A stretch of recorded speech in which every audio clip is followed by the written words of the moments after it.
We're here in Chicago. The season opening road trip continues for the Thunder playing the Bulls. I've got J-Dub here alongside me and Jalen. The opportunity that you guys had to get out there on the floor in Denver. What did you like best about just getting out there and kind of getting that cohesiveness going again? Well, we got a lot of misses out. We didn't shoot well, but I think just being able to compete. You know, you have a lot of energy in going into the first game. I thought we were able to execute. So we had to figure out how to win without shooting well, and I think we did a good job of that. Yeah, you talk about executing. You were able to manufacture enough points to win, but really defensively, you shut them down. And in that second half, it was sensational. I think only 36 points that they scored. What was key on that end of the floor that you're going to try to carry over here in Game 2? Just competing and knowing the game plan. I think when we stick with it, I think we're a hard team to score on, and I thought we were able to do that. But it kind of comes down to just competing and, you know, kind of taking pride in if your man scores or not. I imagine game plan is quite different going up against this Bulls team compared to Denver. Chicago has so many guards that can play make with the ball. Some guys that you're, of course, very familiar with. Tell me about, you know, the job that you and your fellow perimeter defenders are going to have tonight. Definitely winning closeouts, getting back in transition. They play a lot faster in Denver, so just kind of being ready for that and, you know, kind of being able to guard your yard and being able to help each other when we get beat. You played with such physicality in Denver. I mean, you just really helped kind of manhandle things when they had so much size. How do you transition to maybe a little bit more perimeter oriented and quickness and speed tonight? I feel like it's just like naturally where I'm at, so I feel like the other one will probably be a little harder. So a lot of it just comes down to mindset and again just knowing the game plan, who I'm guarding, and taking pride in that. You guys are still, you know, incorporating some of these new faces into the team. You obviously do such a great job of being a connector both on and off the floor. What's that experience like for you as a leader within this team? It's fun. This team really listens to what people have to say. So I think it makes it easier for everybody to talk and let somebody know when they're wrong or when they're right. And we do a good job of having that balance. And like I said, the team's fun to be around, so it makes it easy for us to all kind of have that good cohesion. Game 2 of the regular season.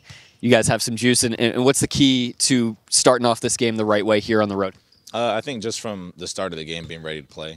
You know, you don't want to be on the road trying to fight a big deficit, so I think we can come out and compete the first quarter. We'll be good from there. All right, good luck out there tonight to start this road home back-to-back. Let's go. Appreciate it. All right, that's J-Dub. I'm Nick Gallo, and this is Thunder Basketball. To be back. It feels good. It's a little weird this soon. You know, I was talking to KC. When the schedule comes out, you know, you look for certain games and dates depending on who you are and who you know around the association. And I was going to look forward to Chicago just coming back and, you know, seeing teammates, coaches, people working the United Center. But it being this quick and not having a lot of games with the new team, it still feels pretty fresh. So it's weird walking through the visiting tunnel and coming on the court, and I'm wearing blue. But I'm excited to be back and excited to see everybody. As you walk through these halls, like, what are some of the memories that maybe flash back to you?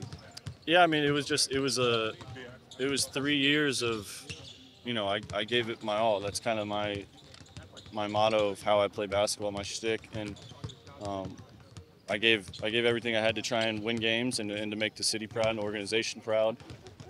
So, you know, I was grateful for my time here. I think it helped me grow as a player, and then the relationships I built, you know, very meaningful and impactful. So extremely grateful, but being back here in the other colors feels a little weird still. I know you've talked through kind of the OKC side of the trade this summer, but just what conversations did you have with the Bulls front office, coaching staff before and after the trade? Before, not too much. It was pretty quiet through the beginning of the summer. Obviously, my agent does his research and told me that, you know, something might happen around the draft. And then it happened, you know, 7-10 days before the draft. So I was caught off guard a little bit. I was getting ready to go hit golf balls, and I got the call from AK, and he, you know, told me the situation and thanked me for my time and how being a pro, all that stuff that you know, a good conversation should have. Talked to Billy, and then started talking to Mark and everybody, and it was positive. You know, that's part of the business. Is, you know, when you don't win, stuff has to change. You know. When you and DeMar both left kind of at that same juncture, have you guys had any conversations just kind of about, you know, any regrets, anything that you feel like you left behind in Chicago, just kind of those diverging futures? Yeah, I don't know about regrets. Obviously, you hope for more success. Like, that's kind of what, you know, especially for me and DeMar. We still, I mean, I texted him 2 days ago talking about the new season and his team and how he's getting along with those guys. We still talk and communicate along with a bunch of guys on the team here still. but no, I don't think any regrets. Obviously, you wish you could have more success. Like that's why we play the game. We're competitors. Anybody who's watched us over the last 3 years knows what I give to the game, knows what DeMar gives to the game. We're here, we play the game to win. And obviously we didn't reach the level of success late in the season and postseason that we wanted to, but I wouldn't classify it as regret.